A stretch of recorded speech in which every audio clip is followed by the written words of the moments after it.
Olá, você ligado no Notícias Agrícolas, eu sou Guilherme Dorigatti. Nós damos sequência à nossa programação do Realidades da Safra, visitando as mais diferentes regiões do país para verificar o desenvolvimento das lavouras. Dessa vez a nossa parada vai ser no estado do Rio Grande do Sul, para acompanhar como é que estão as lavouras dessa safra de inverno lá no estado gaúcho. E quem vai conversar com a gente sobre esse assunto é o Décio Teixeira, ele que é vice-presidente da ProSoja do Rio Grande do Sul, já está aqui conosco por vídeo. Então seja muito bem-vindo, Décio, é sempre um prazer tê-lo aqui no Notícias Agrícolas. Bom dia, Guilherme. Bom dia, pessoal do Notícias Agrícolas. Estão à disposição do amigo. Décio, a gente acompanhou as grandes perdas que o produtor gaúcho enfrentou na última safra de verão, de soja e de milho, e aí depois disso uma aposta, um sentimento de que a safra de inverno poderia de alguma forma ajudar a recuperar essas contas. Nesse momento, como é que estão essas lavouras, essas expectativas? Estão sendo cumpridas, pelo menos por enquanto? Sim, eu diria que em parte sim, porque o tempo nos atrapalhou bastante. E talvez até, Guilherme, tenha dado uma mão para o produtor, porque se fala em geadas tardias, né? Então, que se o trigo tivesse sido plantado no começo de junho, poderia sofrer com essa geada ali no mês de setembro, né? Então, como ele tardou, ficou mais para o final de junho, né? Então, talvez seja para salvar o trigo. Mas o Rio Grande do Sul ainda não terminou seu plantio. Tem gente até ali na região de Dom Pedrito e Bagé, que sempre debaixo d'água lá, né? Acabaram por desistir de plantar trigo. Eu conheço muitos produtores de lá que, inclusive, estão tentando até remanejar suas compras de nitrogênio para passar para outros, porque não vão conseguir plantar, vai ficar muito tarde agora, né? Porque se encerra o período agora dia 31 de julho, né? Mas o período ideal é até no final de junho, começo até de julho. Então, desse pessoal que não conseguiu plantar, mesmo fazendo um plantio aí a lanço, para poder ver se consegue superar essa umidade do tempo, muitos desistiram de plantar. Mas na nossa região aqui, a região tradicionalmente tritícola do Rio Grande do Sul, que é aqui do Planalto Médio, Passo Fundo, Cruz Alta, e arredores aqui até as Missões, já está com o seu plantio pronto e passando já a cobertura de nitrogênio. E a gente teve uma confirmação de aumento de área para esse ano, Décio? Sim. A Emater fala aí em torno de 1.400.000 e poucos hectares, né? Agora a gente terá que ver, depois de resolvida essa questão aí, que não deu para plantar lá na região de Dom Pedrito e Bagé. São regiões úmidas, tradicionalmente úmidas, né? Mas eu acredito que vai ficar em torno de 1.400.000 igual, né? Entende? E esperamos que a gente tenha um bom resultado, porque o nosso resultado da safra de verão foi péssimo, né? Nós tivemos aí uma média no estado entre 23 e 25 sacas de soja por hectare, e de milho muito ruim também. Então, o povo se lançou ao plantio do trigo, os preços estão mais ou menos remuneradores, né? Mas é uma conta que ela não pode ser muito ampliada, tem que ser ajustada para poder sobrar um resultado positivo para o produtor. É uma cultura de alto risco também o trigo, em função das geadas que o Rio Grande do Sul está sempre sujeito a acontecer. E aí, Décio, o senhor comentou nessa possibilidade de geadas tardias lá em setembro, esse alto risco da cultura. Quais são os pontos que o produtor precisa ficar atento daqui para frente, já que com o plantio terminado em muitas regiões, quais são os pontos de atenção para a manutenção desse bom potencial? Olha, em primeiro lugar seria a contenção de alguns insos de inverno aqui, como tipo o azevém, né, que toma muito conta das lavouras de trigo, né? Isso o produtor já fez a aplicação de herbicidas, né? Agora vem essa cobertura de nitrogênio e logo após começam as aplicações de fungicidas, né? O produtor tem que ficar atento, né? Porque não pode deixar o fungo tomar conta da lavoura. Por enquanto as lavouras estão boas, né? Não há anormalidade. O período mais crítico aqui para nós sempre foi o mês de setembro, ali de 10 de setembro até 20, 25 de setembro é o período crucial para o trigo do Rio Grande do Sul, onde pode acontecer chuvas de granizo em função das entradas ainda de frente fria, né? E também de geadas tardias aí que possam pegar e matar a cultura. Então, o Rio Grande do Sul não depende só da vontade do produtor, depende do tempo também, né, que corra bem. E aí, Décio, olhando para as questões de produtividade, qual que seria uma média esperada, uma média de produtividade considerada positiva para esse ano?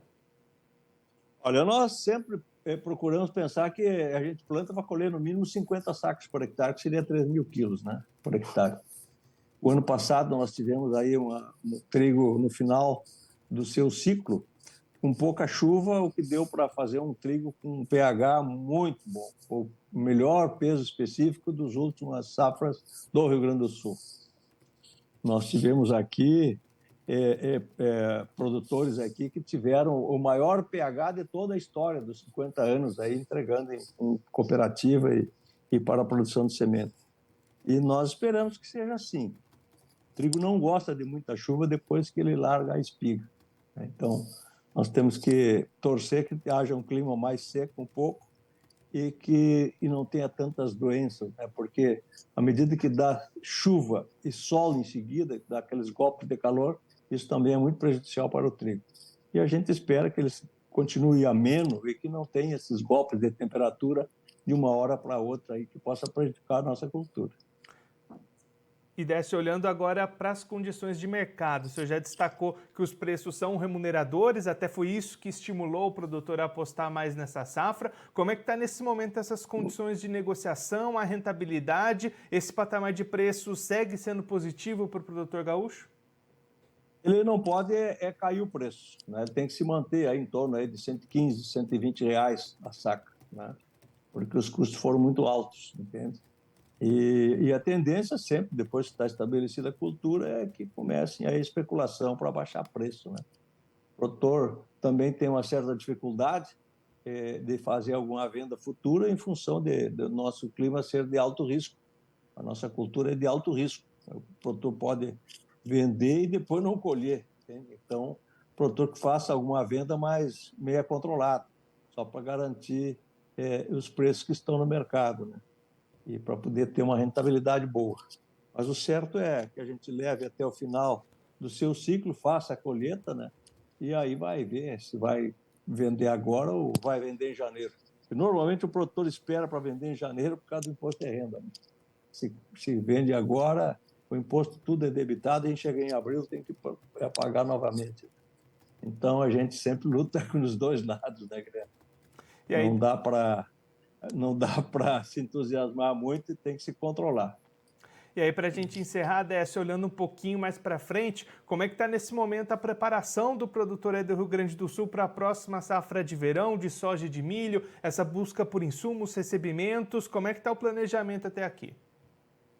Olha, eu diria que o planejamento está andando aí um pouco mais lento em função da dificuldade dos custeios, entende? Não está havendo uma receptividade por parte dos bancos nos custeios. Os custeios estão caros também. Você dificilmente vai achar uma taxa de financiamento para a soja aí a 12% que foi anunciado. Os bancos querem mais, entende? Mas será um plantio caro para o produtor do Rio Grande do Sul. As compras de insumo também estão sendo um pouco contidas em função de que houve uma explosão de preço tanto de fertilizante quanto de insumos. E isso agora está voltando, entende? E nós temos aí até o mês de final de agosto, começo de setembro, para fazer essas compras e poder ter os produtos ali até 10 de outubro, quando se vai plantar. O que o produtor deve fazer agora é procurar contratar a melhor semente, né?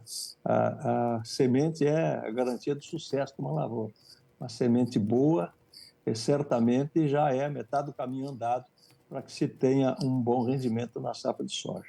O restante já está tudo feito. O produtor fez a análise do solo, tentando ver o que pode usar daquilo que tem no solo e colocar exatamente aquilo que precisa, sem exceder muito na adubação em função dos preços. A adubação entendo que vai ser um pouco reduzida, talvez uns 30% aí, do que normalmente se usava, para poder fazer frente aos custos enormes que nós tivemos para essa próxima safra de soja aqui do Rio Grande do Sul. Décio, muito obrigado pela sua participação, por ajudar a gente a entender todo esse cenário das lavouras aí no Rio Grande do Sul. Se o senhor quiser deixar mais algum recado, alguma mensagem final, até aproveitando que hoje é o Dia do Agricultor, pode ficar à vontade. Eu queria deixar uma mensagem para o produtor, não só do Rio Grande do Sul, mas de todo o Brasil, né? O produtor brasileiro e do Rio Grande do Sul, especialmente, é diferenciado. A gente que viaja pelo mundo e vê a capacidade que tem o nosso produtor é incrível. Ele sai daqui e vai tocar o Brasil, e ele tocou e levou para frente o Brasil na agricultura. A gente, desde a década de 70, acompanha isso e via quando tinha algum ponto desenvolvido logo depois de Brasília, ali sabia que era um produtor gaúcho que estava tocando. E hoje esse espírito aí de produção, de capacidade, ele se multiplicou em todos os estados, por influência também do produtor gaúcho. Hoje é o paulista que produz, é o mineiro, é o goiano, com muita capacidade, e o próprio Mato Grosso, né? Mas eu sempre tenho dito aí que o maior produtor do Brasil é o gaúcho, porque está em todos os estados, né? E o Rio Grande do Sul é o segundo maior produtor de soja do país.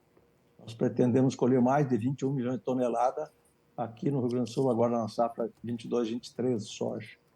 E deixar essa mensagem de confiança. O produtor gaúcho tem capacidade inventiva, ele sabe superar os obstáculos e seguramente vai superar esse obstáculo que nós tivemos nessa safra passada e a normalidade vai retomar o Rio Grande do Sul. Nós precisamos de produção e de rentabilidade para poder tocar os nossos negócios para frente. Eu quero dizer que o produtor, não só o gaúcho, o brasileiro inteiro, do Brasil inteiro, é diferenciado. A gente conhece e sabe a capacidade que eles têm, principalmente, de superar as dificuldades. Nossa agricultura ela não é assim tão fácil quanto a dos outros países, que tem tudo na mão e até em subsídio.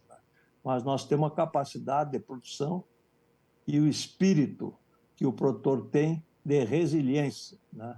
E sempre volta a produzir. Nós agradecemos ao Notícias Agrícolas, até cumprimento pelos 20 anos que estão no ar, né? É um programa inovador, foi um programa que trouxe a informação para o Brasil, para os produtores brasileiros, e nós somos muito felizes em poder contar com o João Batista e sua equipe muito capacitada. Para nós sempre um prazer voltar ao Notícia Agrícola, porque nós sabemos o valor que vocês dão para a agricultura e a qualidade que vocês trazem para nós. Agradecemos profundamente. Um abraço a todo mundo, então. Muito obrigado, Guilherme.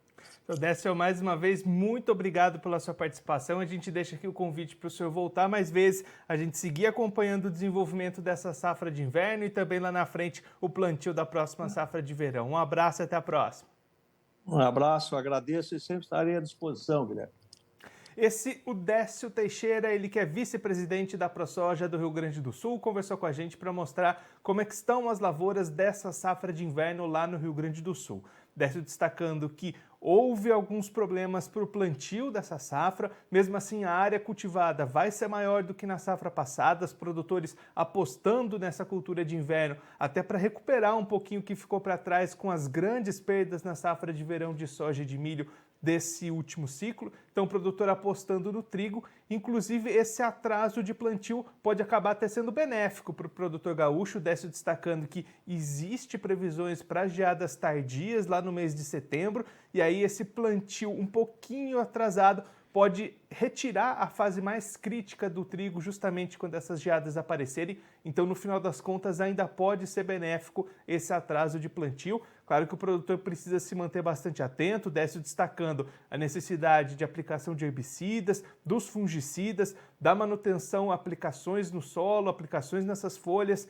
Para garantir um bom potencial produtivo, a expectativa é de atingir de no mínimo 50 sacas por hectare de produtividade, o que é um patamar bastante positivo, e conseguir bons índices de pH. A safra passada teve um pH bastante positivo para o produtor gaúcho, a expectativa é de repetir esse índice elevado de pH, esse índice elevado de qualidade dos grãos colhidos para essa safra de 2022. Desce também apontando as condições de mercado, preços remuneradores desse momento, mas não podem sair desse patamar entre R$ 115 e R$ 120 reais a saca, senão essa margem vai ficar bastante apertada para o produtor, já que o custo de produção foi bastante elevado. E aí, na hora de vender, o produtor deve segurar um pouquinho essas negociações, vender depois do mês de janeiro, até para adequar um pouquinho as suas questões fiscais com relação a imposto de renda. O produtor deve optar por vender a maior parte dessa safra lá já no ano fiscal de 2023. Desce também destacando a preparação do produtor gaúcho para a próxima safra de verão 22-23 de soja e de milho, expectativas positivas, produtor já indo atrás dos seus insumos mais caros, é verdade, do que na safra passada, mas expectativas elevadas, o Desce apontando as expectativas da ProSoja Rio Grande do Sul, de uma produção de mais de 21 milhões de toneladas no próximo ciclo, produtor apostando, produtor animado, e aí a recomendação do vice-presidente da entidade, bastante foco, bastante atenção na escolha de sementes e de cultivares, porque uma boa semente já é meio caminho andado para uma boa safra. Essa é a recomendação do vice-presidente da ProSoja lá do Rio Grande do Sul. Bom, eu vou ficando por aqui, mas você pode se inscrever no canal do Notícias Agrícolas no YouTube, assim você acompanha os nossos vídeos, as nossas entrevistas, fica sabendo de todas as informações do agronegócio brasileiro. Você também pode deixar o like nos vídeos, mandar o seu comentário, a sua pergunta, interagir conosco durante a nossa programação e clique também no sininho, assim você ativa as notificações e fica sabendo de todas as novidades que vão aparecendo aí no canal do YouTube. Eu vou ficando por aqui, mas a nossa programação volta daqui a pouquinho. Notícias Agrícolas, 25 anos ao lado do produtor rural. Participe das nossas mídias sociais no Facebook Notícias Agrícolas, no Instagram, @Notícias Agrícolas e em nosso Twitter, @Notiagre. E para assistir todos os nossos vídeos, se inscreva no YouTube e na Twitch Notícias Agrícolas Oficial.